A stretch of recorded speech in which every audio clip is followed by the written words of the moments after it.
Gentlemen of the press, we have called this press conference to bring you up to speed on the COVID-19 situation in Kogi State and to further clear the air on our disagreements on some facts and principles with the National Center for Disease Control, NCDC, over their management of the alleged COVID-19 patients in Kogi State.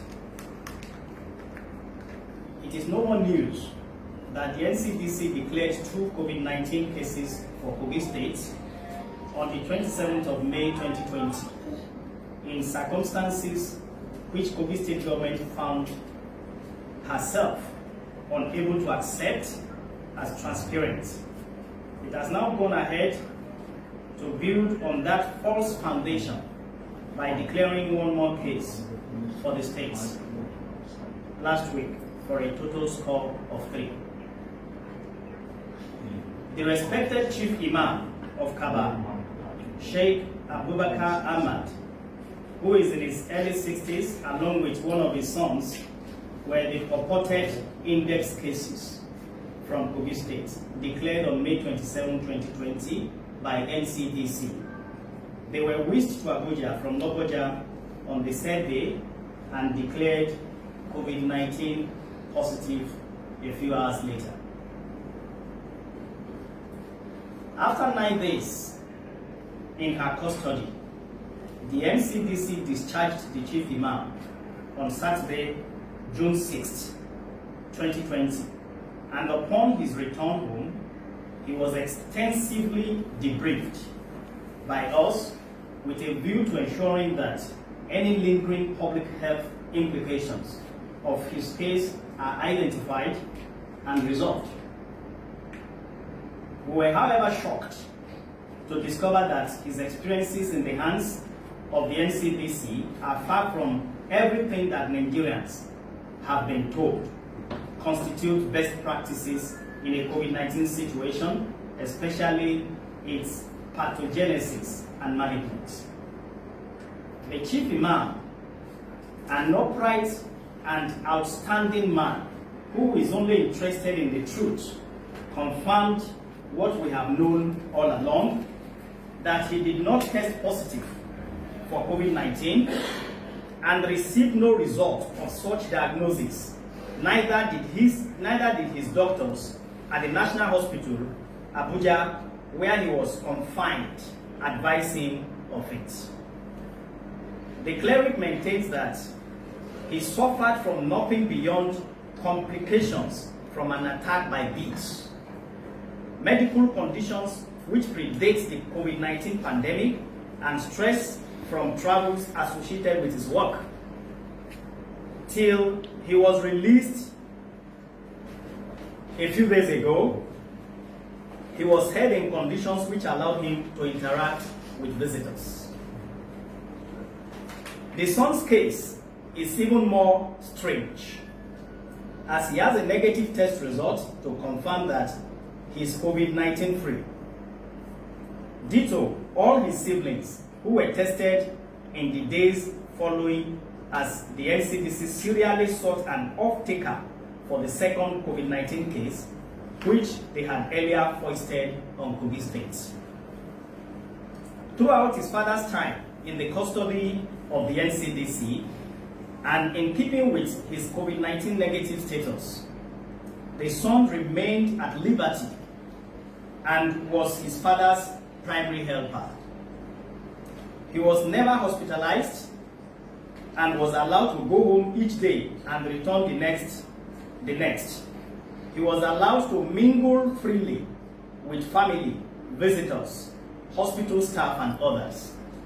Yet, till this day, he remains the second case of COVID-19 allocated to Kogi State on the NCDC scoreboard.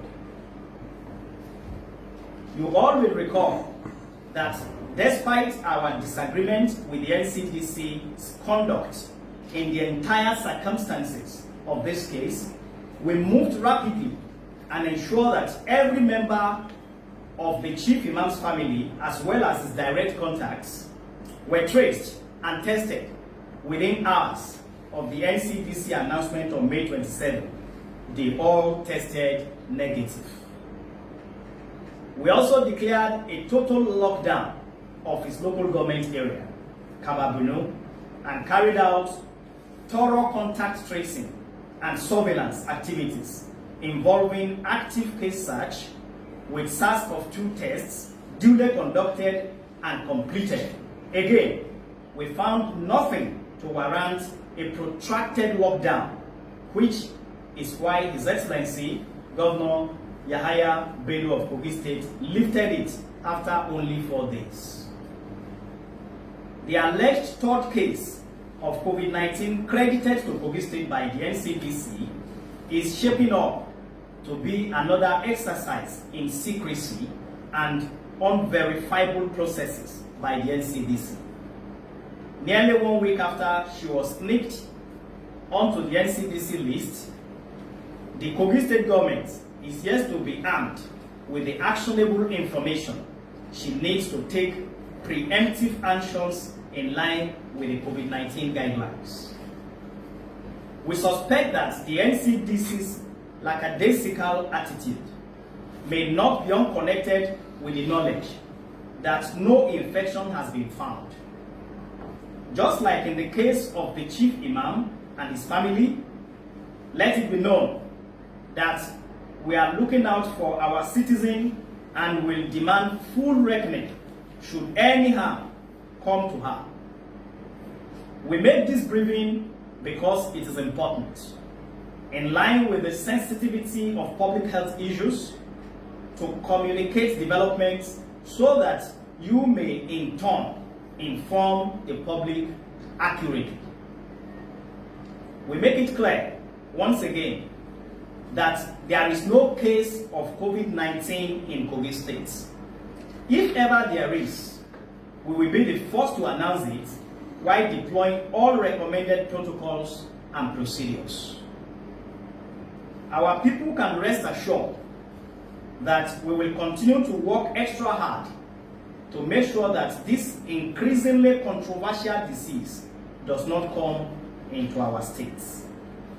We have been in a state of advanced readiness since the early days of this pandemic. Our isolation centers remain unoccupied. We have thousands of rapid test kits available, and we recently acquired a mobile molecular laboratory which will arrive in the States any moment from now.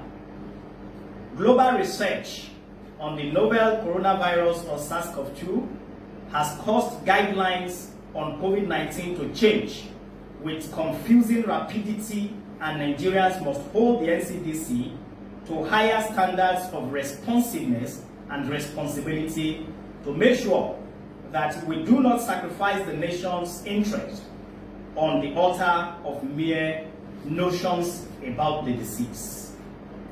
Thank you, and God bless you.